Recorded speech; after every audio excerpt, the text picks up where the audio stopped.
je vais d'abord donner la parole à Camille Ricky. À toi, Camille. Nous avons décidé de cet ordre puisque je vais surtout et principalement parler de la nostalgie, même si justement je vais en venir ensuite à la question de l'irréversible et montrer que la nostalgie que nous souffrons, la nôtre, celle des modernes, n'est pas nécessairement celle qu'a pu vivre les anciens. J'aurais pu d'ailleurs intituler cette conférence de la nostalgie des modernes et de la nostalgie des anciens, comme l'a fait Benjamin Constant à propos de la liberté. Car au fond, il y a une histoire des sentiments exactement comme il y a une histoire des idées. Les sentiments aussi ont été inventés d'une certaine manière. Alors la nostalgie, bien sûr, a des racines dans la nature de l'homme, mais en un sens seulement. En un autre, la nostalgie, c'est une invention grecque. Ça a été inventé par les Grecs, comme le charme de la campagne a été inventé par les Romains. C'est-à-dire qu'il a fallu attendre l'Antiquité grecque pour que ce sentiment s'épanouisse, se fasse pleinement ressentir. Alors, il ne faut pas simplement dire que le mot, même s'il est venu effectivement très tard, a été forgé à base du grec ancien, c'est-à-dire en associant les termes de nostos, retour, et d'algie, douleur, mal, pour signifier littéralement le mal du retour. Il faut dire que la nostalgie est un sentiment qui a fructifié dans cet âge de l'humanité qu'était l'Antiquité, et dans ce peuple de l'humanité qu'était le peuple grec. C'est-à-dire que si on veut savoir exactement ce que ça voulait dire, il faut écouter d'abord les Grecs. De la même manière que si vous voulez savoir ce qu'est un Dieu unique et d'élection, eh bien, il faut se tourner vers le peuple d'Israël. C'est pas compliqué. Hein. Donc c'est là, par la voix des Grecs, que ce sentiment nous a été transmis, nous a été dit, nous a été écrit, chanté, que ce mal, si je puis dire, nous a été communiqué comme par contagion, effectivement. Car aujourd'hui encore, et pour moi l'étymologie justement, qui s'est fait uniquement à partir du grec, en est le témoin irrécusable, on ne peut pas parler de nostalgie sans parler le langage de l'ancienne Grèce, sans entendre la voix éternelle d'Homère, qui lui avait donné son sens plein. C'est-à-dire par la figure d'Ulysse, qui, d'où l'a appris, et dont le destin, je cite Homère, était de revoir les siens, de rentrer sous le toit de sa haute maison, au pays de ses pères.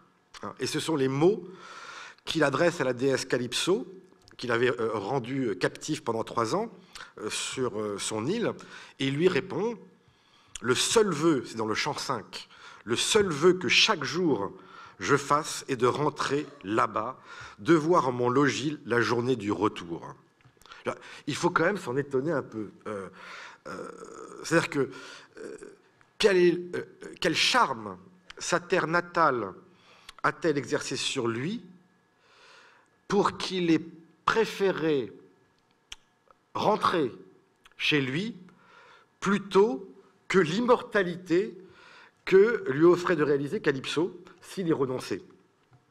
C'est-à-dire que son mal, le mal d'Ulysse, était si grand qu'il a préféré mourir pour sa patrie, dans sa patrie, plutôt que de vivre éternellement en compagnie d'une déesse à la beauté sans pareille. Moi, personnellement, je m'en étonne un petit peu, car j'en ai connu beaucoup qui ont troqué leur vieille Pénélope pour moins que ça. Une jeune nymphe suffisait, sans qu'on leur demande d'être déesse pour autant. Bon. Donc d'ailleurs, je vais y revenir tout à l'heure, car ça a un rapport, en fait, avec notre sujet, et laisse déjà deviner le fort contraste qui doit nous séparer des Grecs. C'est-à-dire que, pour l'instant, je veux bien qu'on m'apprenne que nous devenons de plus en plus nostalgiques. Je veux bien qu'il y ait, depuis quelque temps, une mélancolie française, que c'est peut-être un signe inquiétant que, depuis l'an dernier, les audiences de Radio Nostalgie aient dépassé celles d'Europe 1. Bon, mais soyons honnêtes, je ne vois pas aujourd'hui quelqu'un qui soit capable de descendre jusqu'à la profondeur du mal qu'a dû éprouver Ulysse. quel attachement profond les Grecs avaient-ils dû avoir avec leur propre foyer, à leur propre patrie, pour que chaque fois qu'ils la quittaient, ils s'en soient rendus à ce point malades. Pour que le pire des châtiments soit pour eux l'exil. Pour que, hors de la cité, il n'y ait eu que barbarie et épouvante. C'est en un sens digne d'étonnement et d'admiration. C'est-à-dire qu'il n'y a rien d'équivalent dans la Rome ancienne. Les Romains, ils ont fondé un empire. C'est-à-dire qu'eux n'aspiraient qu'à s'étendre et non jamais à revenir. Pourquoi? Parce qu'en un sens, ils se sentaient partout chez eux. Ils apportaient avec eux le droit, et quel que soit l'endroit où ils étaient, aussi reculés qu'il était, eh bien, ils se sentaient toujours chez eux. Hein. Les Grecs, eux, n'ont jamais fondé d'empire. Ils ne le pouvaient pas. Seulement des cités, pour la raison d'un sens qu'ils ne songeaient jamais qu'au retour. Nostos. C'est-à-dire qu'à peine ils s'éloignaient de la cité qu'ils souffraient de ce mal étrange, la nostalgie. Alors, je ne veux pas dire qu'après, on n'ait pas éprouvé ce sentiment, je ne veux pas dire que les Latins ou d'autres après eux n'aient jamais ressenti de nostalgie, mais vous voyez, quand cela leur arrivait, ils étaient grecs. Du moins, ils devaient parler le langage des Grecs desquels ils avaient reçu le sentiment. Vous prenez Ovide, ces fameuses lettres du Pont, les Pontiques. Ovide est forcé à l'exil à Tomie, et il avait la nostalgie de Rome. Mais quand il s'agit de s'en plaindre, il n'a pu s'en plaindre et exprimer sa souffrance qu'à travers les symboles que lui offrait l'Odyssée. Je cite Ovide, « La froide raison d'Ulysse n'est pas douteuse, et cependant, le plus grand désir du roi d'Ithaque était d'apercevoir la fumée du foyer paternel.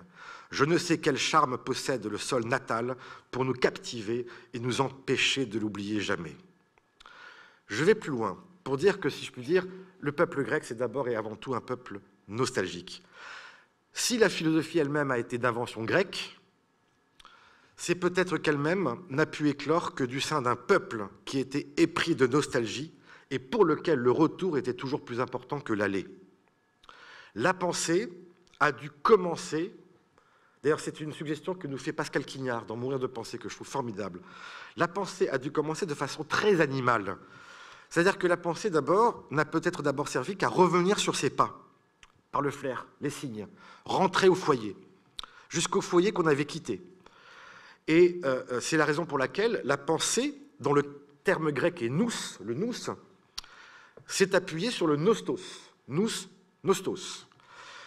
En sorte que ce qui anime la philosophie, ce dont elle procède, eh bien, réside dans le mouvement nostalgique de la pensée. Elle est toujours sur le chemin du retour. On peut prendre 1000 exemples. Platon. Pour Platon, apprendre, c'est se souvenir, c'est se ressouvenir. La vérité, pour un grec, c'est se remémorer, la mémoire, aletheia, contre l'oubli. C'est-à-dire que pour Platon, l'âme a connu la vérité avant de naître dans un corps qui lui a fait oublier. En sorte que le désir qui porte l'âme vers la vérité et nous donne le pressentiment de nos pensées futures, eh bien c'est une nostalgie. Puisque au fond, lorsque nous découvrons la vérité, pour un grec, nous ne faisons que réapprendre ce que nous avions oublié. Bref, pour un grec, nous ne devenons nous-mêmes qu'en revenant au principe que nous avions quitté. Donc il s'agit toujours de faire retour. La philosophie ne pense pas du tout, quand elle est grecque, partir quelque part, s'aventurer. Elle n'est pas du tout cartésienne. Elle s'égarerait, en quelque sorte. Elle ne parvient d'ailleurs, pour un grec, à penser véritablement que si elle s'assure du retour. Puisque c'est le mal du retour ou le désir de revenir à son foyer qui anime le mouvement de la pensée. En sorte que, effectivement, quand on pense, on n'avance qu'en régressant. Comme l'animal, en revenant sur ses pas. Et il n'y a de bonheur que dans le retour. Autrement dit, vous voyez, si la nostalgie est le mal grec par excellence, dont pas même l'âme ne manquait de souffrir, eh bien, la philosophie ne devait être bien autre chose qu'une simple consolation, qui aurait servi à compenser le regret de ce qui a été perdu. La philosophie pour un grec s'est proposée radicalement d'être une cure, la cure véritable, la seule capable de guérir du mal, qu'était la nostalgie. Donc vous voyez, l'Odyssée, tout y est. L'Odyssée, c'est vraiment ce qui demeure la trame, le symbole dont la philosophie ne s'est pas départie. Et même quand saint Augustin parle de la cité de Dieu, de la cité céleste, à laquelle le chrétien n'aspire qu'à revenir, il continue à parler grec. Il continue en quelque sorte à parler le même langage. En cela, on voit que le christianisme a hérité de ce sentiment nostalgique que les Grecs avaient inventé, et qu'en un sens, si je puis dire, ils n'ont fait que maximiser, infinitiser. C'est-à-dire qu'un chrétien, au fond, il est nostalgique de la cité céleste, et la cité terrestre devient, en quelque sorte, elle-même le lieu d'exil et de souffrance dont le chrétien ne peut se libérer que par la mort. C'est le suprême retour. Si j'ai insisté sur le sentiment originaire de la nostalgie, et donc sur le sens exact que les Grecs lui ont communiqué, c'est pour que nous nous surprenions à voir combien il nous est étranger. Nous, modernes. Ça veut dire que nous ne le ressentons pas du tout comme ça. Notre nostalgie n'a rien à voir. Elle n'est pas la nôtre. Et la nostalgie des Grecs, justement, elle se reconnaît à quoi? À ce qu'il n'y entre aucune considération autour du temps, autour de l'irréversible. Cette notion, elle est d'abord exclusivement spatiale. Or, l'espace, on le sait, est réversible. C'est même ce qui est réversible par excellence, contrairement au temps. Si je me déplace d'un point B à un point A, je peux toujours revenir au point d'où j'étais parti, à l'image exactement d'Ulysse, qui, depuis Troie, est retourné dans sa bien-aimée île d'Ithaque. C'est-à-dire que le temps, ici, n'a rien à voir avec l'affaire. Le temps peut éventuellement le retarder, il aurait pu même lui manquer, mais il ne pouvait pas, par lui-même, l'empêcher d'y retourner. Et de la même manière, quand la philosophie distingue un monde intelligible et un monde sensible, quand le christianisme distingue une cité céleste et une cité terrestre, c'est encore un langage spatial, métaphoriquement spatial. Mais il s'agit bien d'un lieu. Donc le temps peut signifier notre chute, notre exil, mais il n'est pas, si je puis dire, la cause du mal dont l'âme souffre. Et le temps n'a même pas davantage de prise sur le lieu, sur le principe vers lequel l'âme désire faire retour. Bien. La nostalgie dont nous souffrons, c'est-à-dire celle des modernes, elle n'a donc plus rien à voir. Pourquoi? Parce qu'elle, elle est essentiellement temporelle. C'est une notion, d'abord, essentiellement temporelle, grevée par l'irréversibilité. C'est-à-dire que cette nostalgie qui est la nôtre nous condamne à désirer un pays dans lequel nous ne retournerons jamais. Et en ce sens, notre nostalgie, au fond, est rigoureusement contraire à la précédente. Je veux dire, notre nostalgie va en direction exactement inverse à la précédente, puisqu'elle s'inscrit, si je puis dire, sur le chemin de l'aller. Elle ne cesse d'aller de l'avant, alors que, si je puis dire, vous l'aviez vu, la précédente était toujours inscrite sur le chemin du retour. Tout se passe comme si, nous, au lieu de chercher un remède qui pût nous guérir du mal dont nous souffrions, la philosophie par exemple pour les Grecs, nous n'avions voulu garder que cette souffrance, après s'être bien assurés qu'aucun remède ne pouvait nous en guérir. C'est-à-dire que c'est à tel point que, honnêtement, il faudrait se demander si c'est encore bien de la nostalgie dont il s'agit que la nôtre. Et pourquoi nous continuons à parler une langue grecque que nous ne comprenons même plus. C'est-à-dire qu'il doit bien y avoir de l'ironie dans toute cette histoire. Il doit y avoir de l'ironie et un peu de cruauté dans le sort qui nous a été réservé, à nous modernes, pour s'être infligé à nous-mêmes un mal dont nous savons pertinemment qu'il n'y a aucun moyen pour nous d'en guérir, d'y échapper, et que nous avons peut-être secrètement choisi pour la raison qu'il était incurable. Il faut s'interroger tout de même. C'est-à-dire que l'ironie de cette nostalgie, eh bien, c'est au fond une manière de présenter cette nouvelle humanité que nous sommes devenus sous un jour qui serait, si je puis dire, comique si elle n'était pas tragique. D'où vient en effet le caractère étrange, pour ne pas dire absurde, de la nostalgie dont nous souffrons au regard de toutes les anciennes humanités telles qu'elles l'avaient éprouvé. C'est que ce retour, quel qu'il ait pu être, quelle que soit la manière dont on peut l'imaginer, et qui constituait, c'était la citation même que Robert Maggiori donnait, le remède infaillible à la nostalgie, eh bien, ce retour, pour nous, en fait, on ne le désire pas du tout. Nous ne le désirons plus du tout. Nous n'avons plus du tout envie de rentrer. Il y a un très beau passage, justement, dans L'Irréversible et la nostalgie de Yankelevitch, hein, puisqu'il faut toujours se débattre ici avec l'Odyssée, nécessairement, où il va revenir sur l'Odyssée pour réintroduire justement tout le mordant de l'ironie moderne que nous évoquions.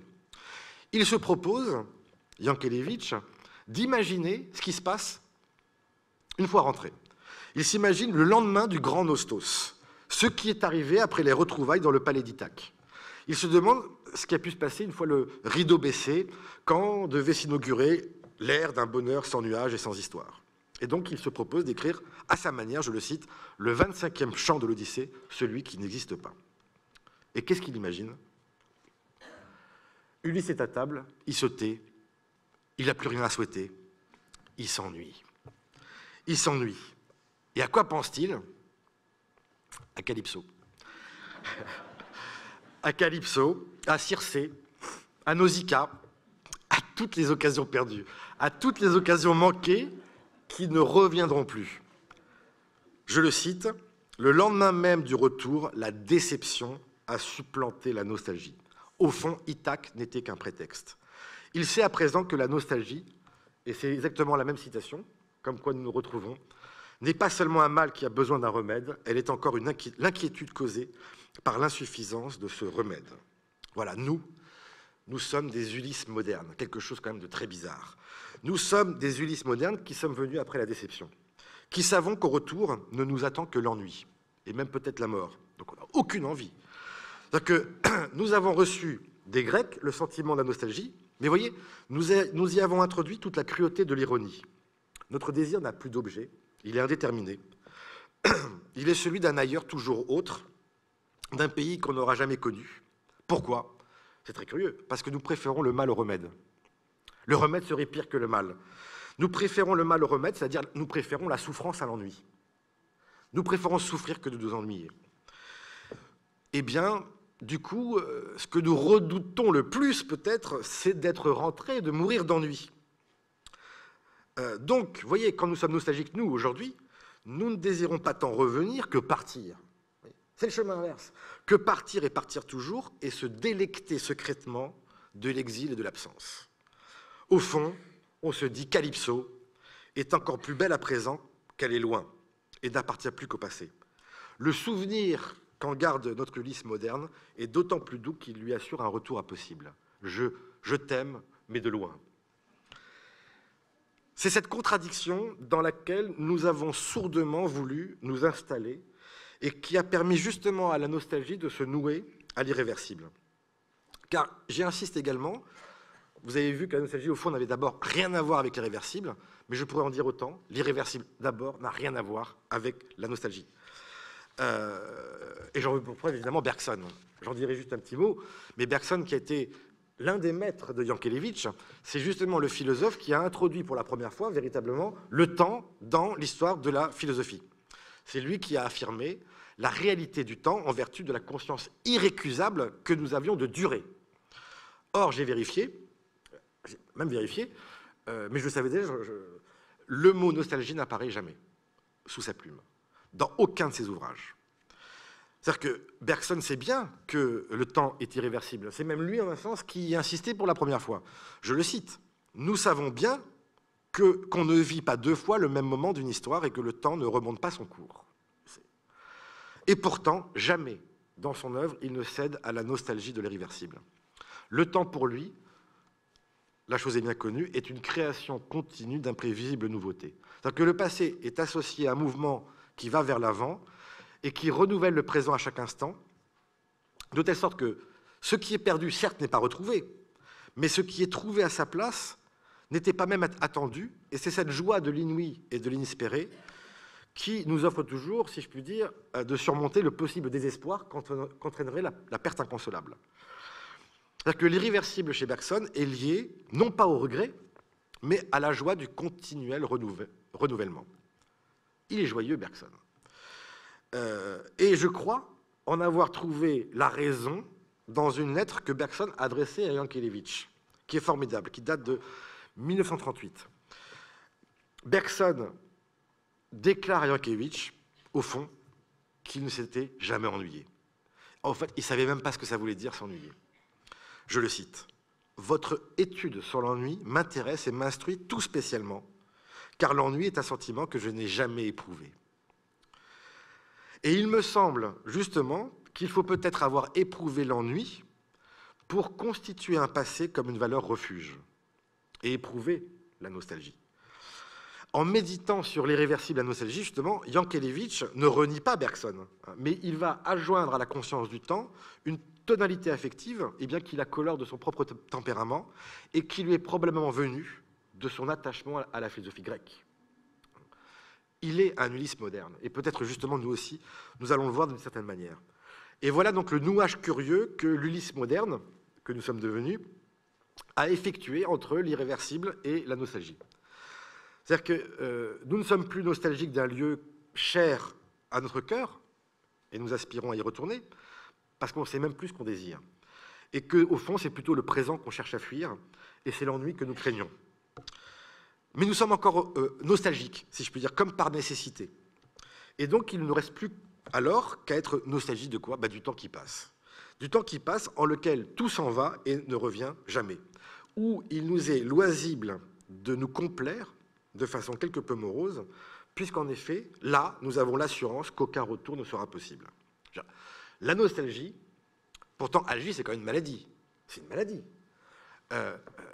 Mais ici, c'est une maladie qui nous fait du bien, dont on ne souhaite pas guérir. Quand on écoute Radio Nostalgie, c'est quand même comment se faire du bien avec son mal. Bon. Donc nous sommes conduits à cette définition nouvelle, étrange, que notre modernité a étrangement investie justement en y introduisant le temps. Elle pourrait être la suivante. La nostalgie est le sentiment qui nous vient de notre désir de faire revenir par tous les moyens qu'on a en notre possession, le parfum, la musique, tout ce que vous voulez, ce dont en même temps on est secrètement assuré qu'il ne reviendra jamais. Et il est certain évidemment que l'accélération toujours plus grande dans laquelle nous sommes entraînés, qu'a finement analysé Armut Rosa, ne fait qu'accuser toujours un peu plus l'ambivalence de ce sentiment, pour ne pas dire le paradoxe dont souffre l'homme moderne.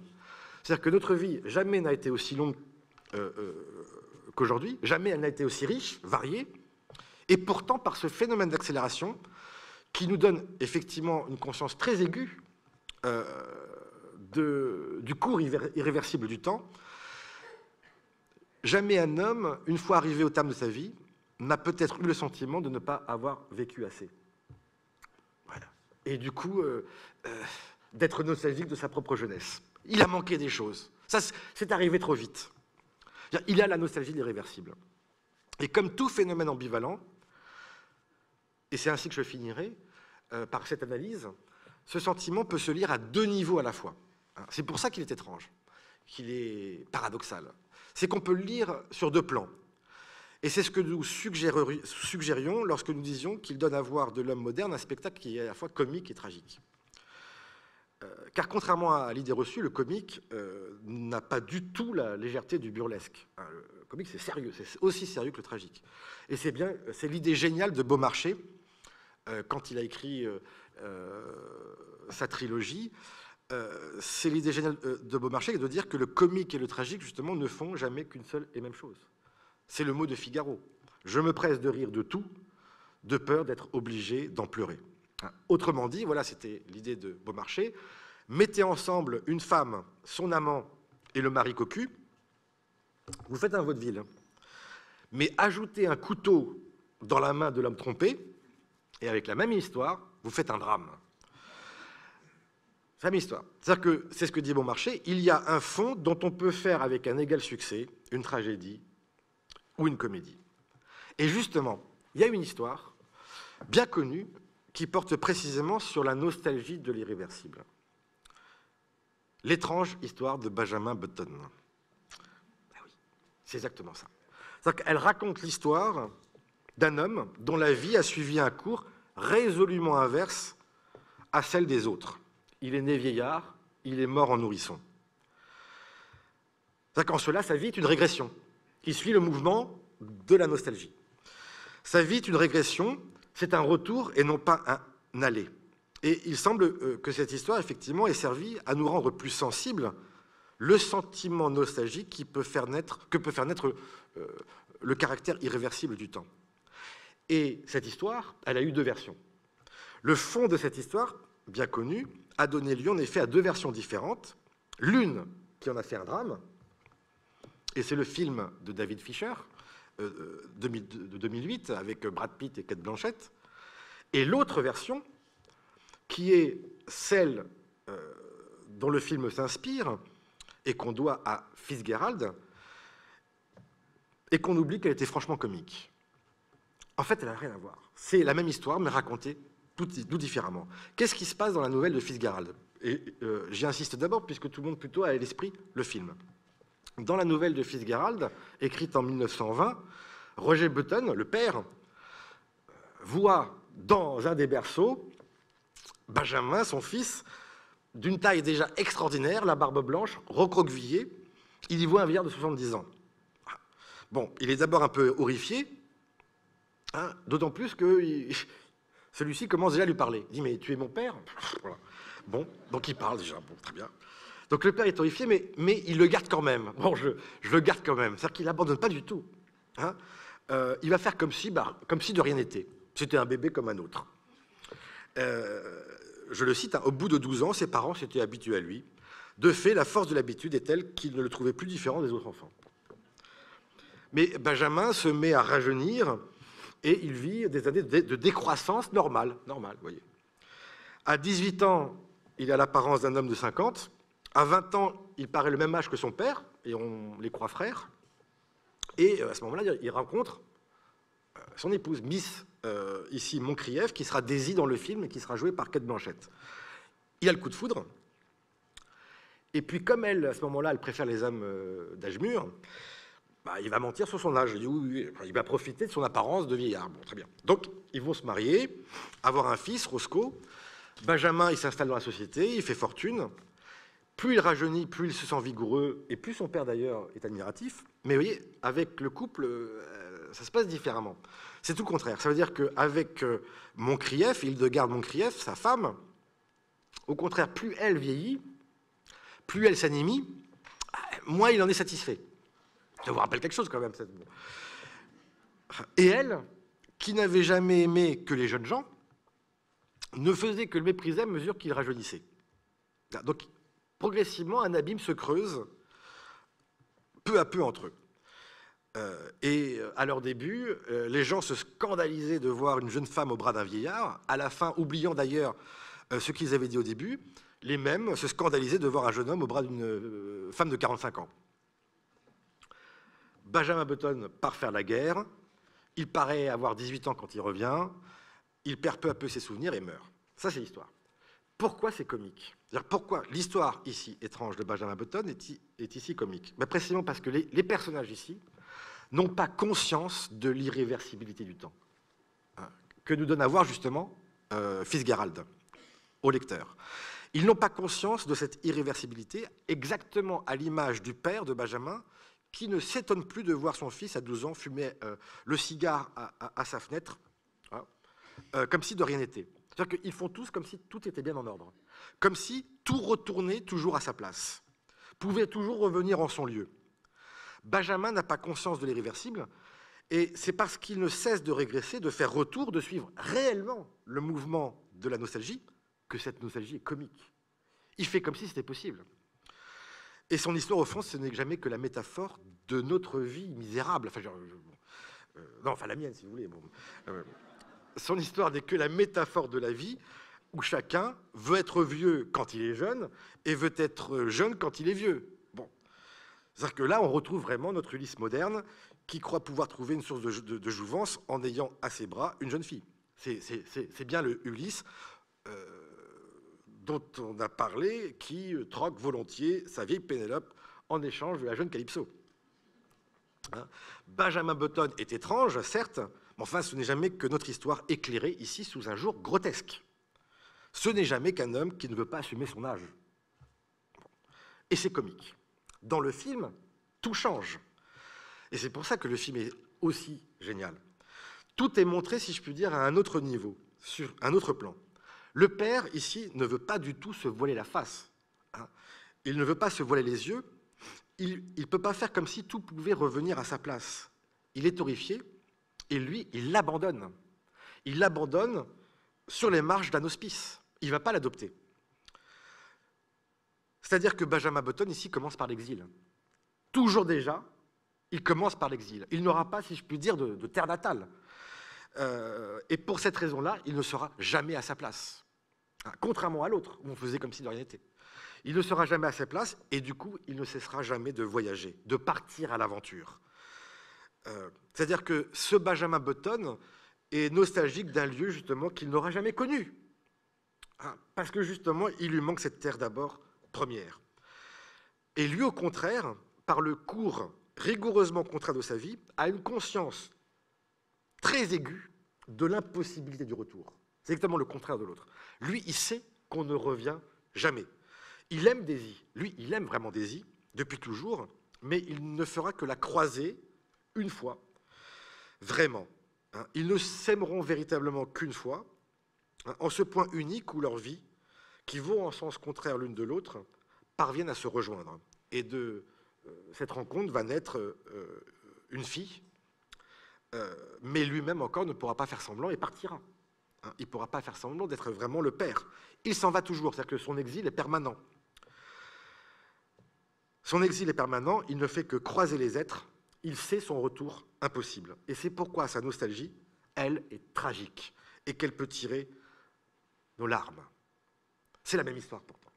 Vous voyez, et donc par ces deux histoires, je voulais montrer qu'en fait, elles n'en font jamais qu'une seule. Et que cette histoire, c'est la nôtre. Qu'il faut lire sur ces deux plans en même temps, parce que notre vie, au fond, elle est toujours comico-tragique. Et il est peut-être parfois, justement, toujours besoin d'en rire pour ne pas avoir à en pleurer. C'est cette absurde nostalgie de l'irréversible qui hante la conscience moderne et que j'ai essayé ici de démêler un petit peu, cette fois-ci, justement, à la manière de Spinoza, sans rire, sans pleurer, mais seulement en essayant de comprendre. Merci à vous.